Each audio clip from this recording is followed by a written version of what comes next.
Welcome to rapid tips and tricks. तो hello साथियों, आज हम सीखने वाले हैं वर्गमूल वर्गमूल के कुछ शॉर्ट ट्रिक्स जो एग्जाम में बार बार रिपीट किए जाते हैं, बार बार पूछे जाते हैं।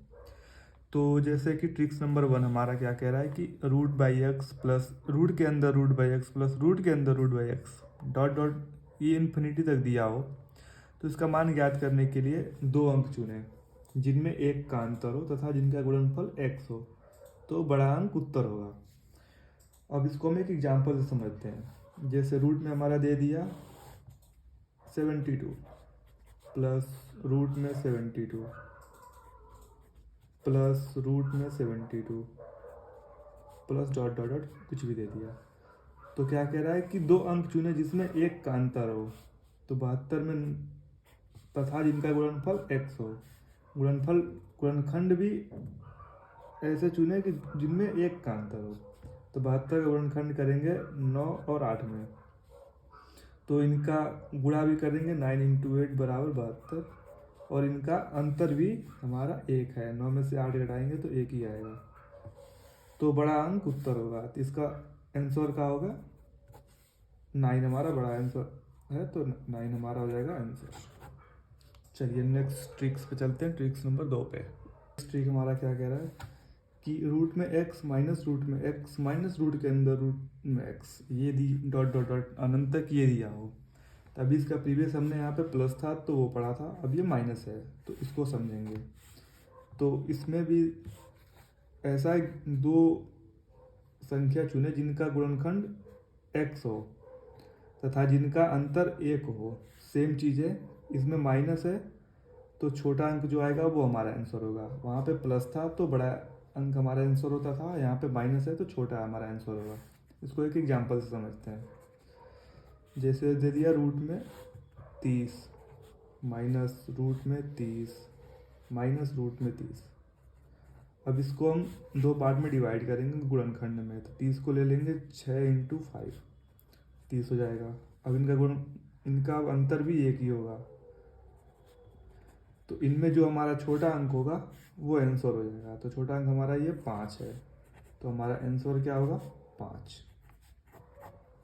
अब चलते हैं नेक्स्ट ट्रिक पे, ट्रिक नंबर 3 पे।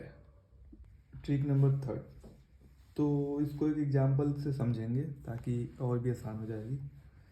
तो जैसे दे देता है हमारा 1 2 3 4 5 6 7 8 9। अब इसमें पूछ देगा कि इसमें वर्गमूल में अंकों की संख्या कितनी होगी।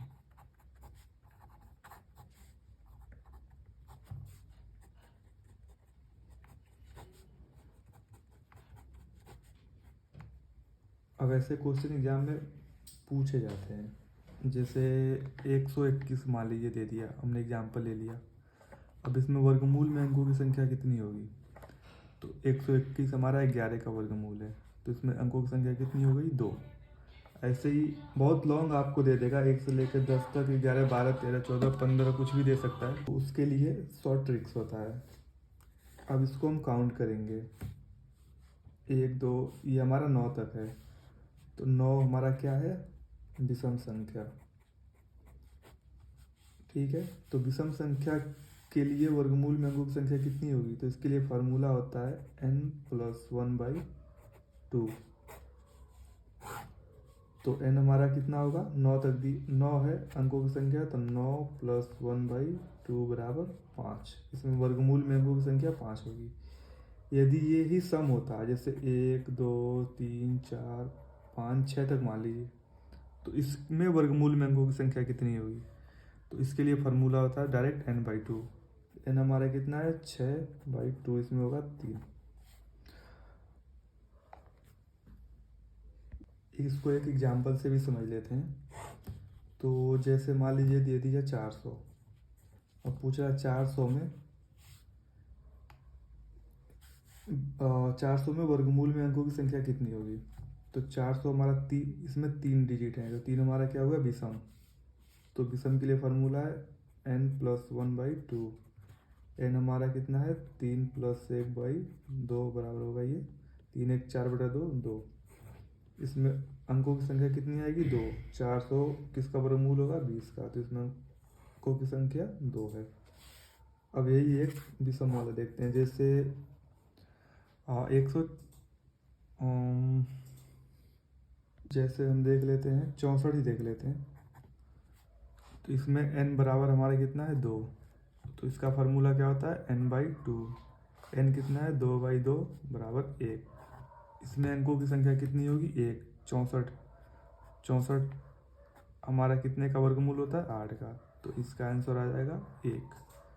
तो ऐसे क्वेश्चन बार बार रिपीट होते हैं, तो इस बात को आप ध्यान रखिए।